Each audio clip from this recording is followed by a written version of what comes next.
ചീരക്കൂട്ടാനും തേങ്ങാ ചമ്മന്തിയും കൂട്ടിക്കുഴച്ച് ഒരു കൊച്ചു കുഞ്ഞിൻ്റെ നിഷ്കളങ്കതയോടെ ആസ്വദിച്ച് വാരി വാരി കഴിക്കുന്ന അഡോൾഫ് ഹിറ്റ്ലർ.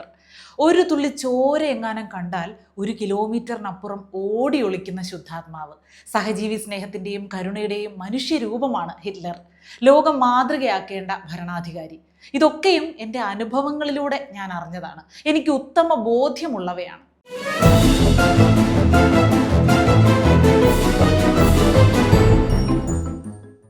ഒരുപക്ഷെ ഏറ്റവും രൂക്ഷമായിട്ടുള്ള വാക്കുകളിലുള്ള വിമർശനവും അല്ലെങ്കിൽ കൈപ്പേറിയ ചില പ്രതികരണങ്ങളും ഒക്കെ എനിക്ക് ഏറ്റുവാങ്ങേണ്ടി വന്നിട്ടുള്ളത് എന്തിനാണെന്നോ അറിയാം.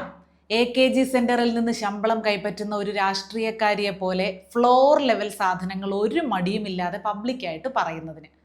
കർണന് പോലും അസൂയ തോന്നും വിധം ഈ KKR കവചം. ഇക്കഴിഞ്ഞ 3 വർഷങ്ങൾ അദ്ദേഹത്തിൻ്റെ ഔദ്യോഗിക ജീവിതം മുന്നിൽ നിന്ന് വീക്ഷിച്ച് എനിക്ക് ഒപ്പിയെടുക്കാൻ സാധിച്ച അനവധി ഗുണങ്ങളുണ്ട്. വിശ്വസ്തതയുടെ ഒരു പാഠപുസ്തകം, കഠിനാധ്വാനത്തിൻ്റെ ഒരു മഷിക്കൂട്. ഇതൊക്കെയാണ് കളക്ടർ മാഡം ഇൻസ്റ്റാഗ്രാമിൽ കുറിച്ചിരിക്കുന്നത്. ആരെപ്പറ്റിയാ? സുനിത വില്യംസിനെ കുറിച്ചോ? രോഹിത് ശർമ്മയെക്കുറിച്ചോ? ഒന്നും വേണ്ട. രാഷ്ട്രീയ ഭേദമന്യേ ജനമനസ്സുകളിൽ ഇടം നേടിയ ഏതെങ്കിലും നേതാവിനെ പറ്റിയാണോ?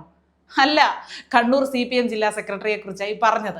വിശ്വസ്തതയുടെ പാഠപുസ്തകങ്ങളുമായിട്ട് മാഡം ഇതുവരെ ഇടപെടാതിരുന്നതിൻ്റെ അപാകതയാണോ, അതോ ഒപ്പിയെടുക്കാൻ ഗുണങ്ങളുള്ള വ്യക്തിത്വങ്ങളെ പരിചയപ്പെടാഞ്ഞതിൻ്റെ പ്രത്യാഘാതമാണോ എന്നറിയില്ല. ഈ കാട്ടിക്കൂട്ടലുകൾ സ്വന്തം പദവിക്ക് ചേർന്നതല്ല എന്നെങ്കിലും തിരിച്ചറിയാനുള്ള വിവേകം കളക്ടർ മാഡത്തിന് ഇനിയെങ്കിലും ഉണ്ടാകട്ടെ എന്ന് മാത്രം വേദനയോടെ പ്രത്യാശിക്കുകയാണ്. ചില മനുഷ്യരിൽ ഞാൻ കണ്ടെത്തിയ നന്മ എന്താണ്, അവരിലെ ഗുണം എന്താണ് എന്നുള്ളത് ഞാൻ ലോകത്തിനോട് വിളിച്ചു പറഞ്ഞു എന്നുള്ളത്. മാഡം കാണുന്ന നല്ല മനുഷ്യരെല്ലാം, മാഡത്തിന്റെ അനുഭവത്തിൽ ഉത്തമ ബോധ്യമുള്ള നല്ല വ്യക്തിത്വങ്ങളെല്ലാം ഒരു പ്രത്യേക കാറ്റഗറിയിൽ പെടുന്നവരായി പോകുന്നു എന്നത് യാദൃശ്ചികത മാത്രമാണ് എന്ന് ഞങ്ങൾ വിശ്വസിക്കാം. കളക്ടർ മാഡം, നമ്മുടെ ഇഷ്ടത്തിനനുസരിച്ച് പലരെയും വെളുപ്പിക്കാൻ നമുക്ക് അവകാശമുണ്ട് എങ്കിൽ, അത് പൊതുസമൂഹം അറിയാൻ വേണ്ടി ഇൻസ്റ്റാഗ്രാമിലും ഫേസ്ബുക്കിലും ഒക്കെ പതിപ്പിക്കാം എങ്കിൽ, എതിരഭിപ്രായവും വിമർശനവും പ്രകടിപ്പിക്കുവാനുള്ള വായനക്കാരുടെ അവകാശം കൂടി ഉൾക്കൊള്ളാനുള്ള സഹിഷ്ണുത അവിടുന്ന് കാണിക്കണ്ടേ? എത്രയോ വലിയ കലാകാരന്മാരും കായിക പ്രതിഭകളും ശാസ്ത്രജ്ഞരും വിദ്യാർത്ഥികളും ഇവിടെ വലിയ വലിയ നേട്ടങ്ങൾ കരസ്ഥമാക്കുന്നു. ഒരു ജില്ലാ കളക്ടർ പ്രതികരിക്കേണ്ട തരത്തിലുള്ള എത്രയോ സാമൂഹിക വിഷയങ്ങൾ ഇവിടെ ദിവസവും പൊട്ടിമുളച്ചുകൊണ്ടേയിരിക്കുന്നു.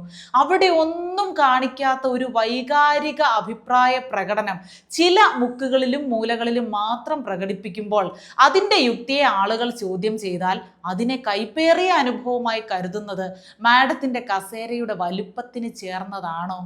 ചിലരുടെ ഇഷ്ടഭാജനമാകാനുള്ള ശ്രമത്തിൻ്റെ ഭാഗമായി പാടിപ്പുകഴ്ത്തലുകളും കെട്ടിപ്പിടുത്തങ്ങളും പൊട്ടിക്കരച്ചിലുകളും സ്ഥിരമായിട്ട് അരങ്ങേറിക്കൊണ്ടിരിക്കുമ്പോൾ കസേരയുടെ പേര് എന്താണെന്ന് കൂടി ഇടയ്ക്ക് ഓർക്കുന്നത് നല്ലതാണ് കേട്ടോ. ഞങ്ങളാരും എത്ര ശ്രമിച്ചിട്ടും കണ്ടെത്താൻ കഴിയാതിരുന്ന ചില ആളുകളിലെ നന്മകൾ, അത് ഗവേഷണം നടത്തി കണ്ടെത്തി ഇങ്ങനെ സമയം കളയാതെ നാടിനു വേണ്ടി പ്രവർത്തിക്കും മാഡം. നാട്ടുകാർക്ക് വേണ്ടി സംസാരിക്കൂ. വ്യക്തിപൂജയും ആരാധനയും ഒക്കെ രാഷ്ട്രീയക്കാർക്കിടയിൽ തന്നെ ആവശ്യത്തിൽ കൂടുതൽ ഇവിടെ നടക്കുന്നുണ്ട്. നിങ്ങളും കൂടിയൊക്കെ ആ വഴിക്ക് വെച്ച് പിടിച്ചാൽ ഞങ്ങളുടെയൊക്കെ കാര്യം ലേശം ബുദ്ധിമുട്ടിലാകും. അല്ല, അഭിപ്രായ സ്വാതന്ത്ര്യത്തിന് ഇത്രയും വില കൊടുക്കുന്ന ആളല്ലേ മാഡം? അതുകൊണ്ട് മാഡത്തിനോടൊന്ന് ചോദിച്ചോട്ടെ, മരണപ്പെട്ടു പോയ ADM നവീൻ ബാബു വളരെ നല്ല മനുഷ്യനാണെന്ന് പറഞ്ഞ് കരഞ്ഞു ചുവന്ന മാഡത്തിന്റെ മുഖം ഇതുവരെ ഞങ്ങളാരും മറന്നിട്ടില്ല.